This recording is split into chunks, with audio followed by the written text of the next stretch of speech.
Okay, friends, this is the part where I show you how to create a resume, a Canadian resume from the scratch using Word.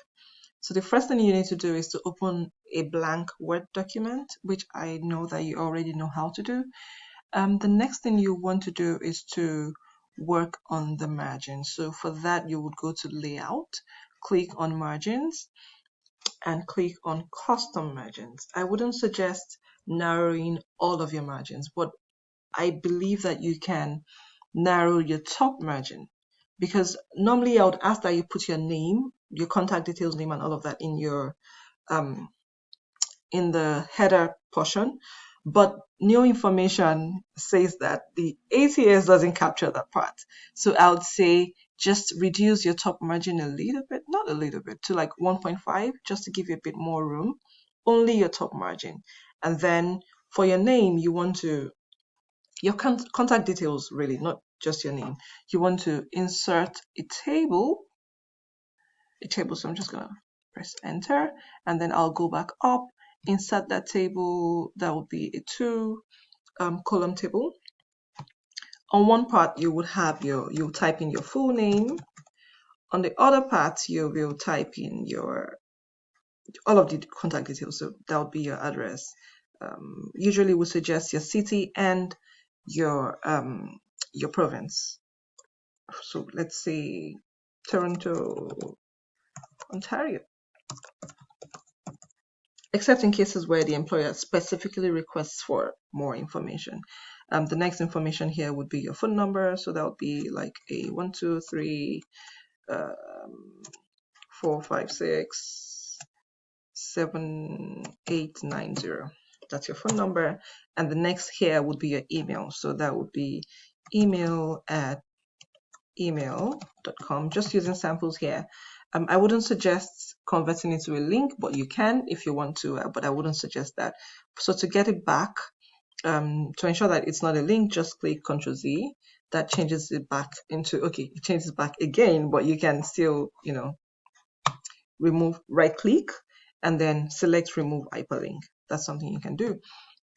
And just like we said in the video, if you want to include like your portfolio link or your LinkedIn profile link, if there's something truly to be seen on those platforms, or maybe your Instagram link, depending on the platform, what you're applying for, I would say you can. So this is where you want to just put that link there. You can get your link from your LinkedIn profile. If anybody has any challenges, and maybe you get a lot of requests from people saying that they want to know how to, get their profile link from LinkedIn, we can do a quick video to show that, so that you can have that information. But moving on, for your table, you want to also ensure that everything is looking good. You want to ensure that ensure that everything is looking good. Your name here, I'm sure you know that it's too tiny, right? So we'll just go back home, and there's a number of ways you can work on this. You can just manually select a bigger font size for your name, so I'm just going to undo that, and then, or you can choose a heading.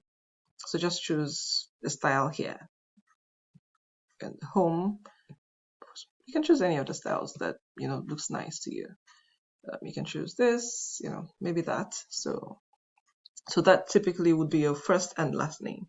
And also, I forgot to mention that please remember that your email has to be professional. It has to be professional. I know that there might be other people who have your name, but try as much as possible to keep it professional. Maybe your first name and your last name at gmail.com, or your first name hyphen your last name, or your first name. Just find a way to ensure that it's professional, or your last name and your first name, or your first name. Just ensure that it's something professional that certainly represents you. So for this to look nicer, what you need to do is to click here and say no border, just for that to look nicer and for your name to come out nicer. The other option you may want to explore here is to play a little bit more around with your name, and just click on this margin and bring it closer to your address. and your contact information, you might want to do that. That's okay. If you want to leave it far from it, that's also okay. I would say you should bring it closer to it. It looks a lot nicer that way. And that's the contact information part of your resume. So moving on now to the part where we are then, the different sections of your resume. What you need to do is to click, just type in all of the different sections first. So depending on how you want to arrange your resume, like I said before, if you've watched any of the videos, resume is like beauty in the eye of the beholder. So just do what you think is best for you. Just ensure that your resume is well formatted. That is not negotiable. So professional summary, if you want to have your skills coming right after, have your skills there. You would have your professional experience. I'm just typing on my laptop at this point. If you have volunteer activities, if you have watched the videos, it says, please, don't discount any activity that you have engaged in, even though it wasn't called, it may not have been called volunteer activities. It just could qualify as volunteer activities, as long as it's something that added value to an organization and you were not paid for it. So it can qualify as volunteer activities. So you have all of that out, right? And the reason we want to have all of that out is just to ensure that you're not, duplicating your efforts. So just click all of that. Click on the line spacing options. Click on, so you have spaces after the paragraphs already. In some cases, you have no space after the paragraphs. So you want to add a space before the paragraph and space after the paragraph. If it's too much, you can come here, depending on the default settings on your computer or who used your laptop last. It may be a bit different from what you want. So click on line spacing options, and you can come here, just to work through that. So I'm thinking the spacing is too much before. So I want to reduce that space to an 8 and make it exactly the same as the space after. So I'm changing that to an 8, and then yeah, that's it. That looks okay to me. So what I will do now is to ensure, I'll just put a space right after that, right after professional summary. So that's looking, and I'll just put ABC just to reserve that space and just keep it as, let me just put the bullet point there. So let's go back to the professional summary. So what we have here now is what we'll work on, and we will apply that formatting across the rest of the headings. Okay, so what we are going to do with the professional summary is we will highlight that. We can just make it a 12 or a 13, because remember, we're trying to manage space, right? So we'll make it like a 13 or even a 12. Let's leave it at a 12 because we're going to apply some formats to it. We can make it we can make it bold and apply a bottom margin. If you want your bottom margin to be bigger, you can come here, click on borders and shading. A bottom border, sorry, I was supposed to say bottom border, not margin. And you can, make it colored, whatever works for you, but not too much, I would suggest. So I'll leave this at black, but I just wanted you to see what it could typically look like. And I'll make that 1 point. And I will click on OK. So I will come here to ensure that it's applied. I'll come here, click on that, and that's how it looks. So what I need to do now, just to apply the same, lovely formatting across all of the headings, is to double click on the format painter here, this brush, and then position my cursor right. Okay, so I just remembered that you actually need to have a space between each heading.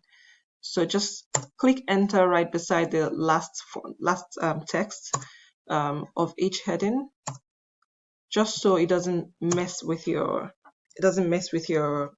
formatting when you're applying the formatting. So you would then click, the first heading that you have applied your formatting to, and double click on the format painter, which is this brush, and position your cursor right beside each heading you want to apply the format on. Click, position right beside, left click, position right beside, left click, position right beside, left click, and that's it for your headings. Now you want to go to the point where also you then have to unclick your format painter to get rid of that formatting, else it's going to apply the formatting every time you click. So next, now we want to, populate each heading. And for the professional summary section, you would want to, write a professional summary. For example, you could be saying something like, you actually do not need a bullet point for that. So what I usually do is I don't like to waste my work. So I will copy that and paste that under the professional experience section. So I'll come back to the professional summary section, remove the bullets, and I could say, this is just off the top of my head. It doesn't make any sense. Create your professional summary based on what has been taught in the course.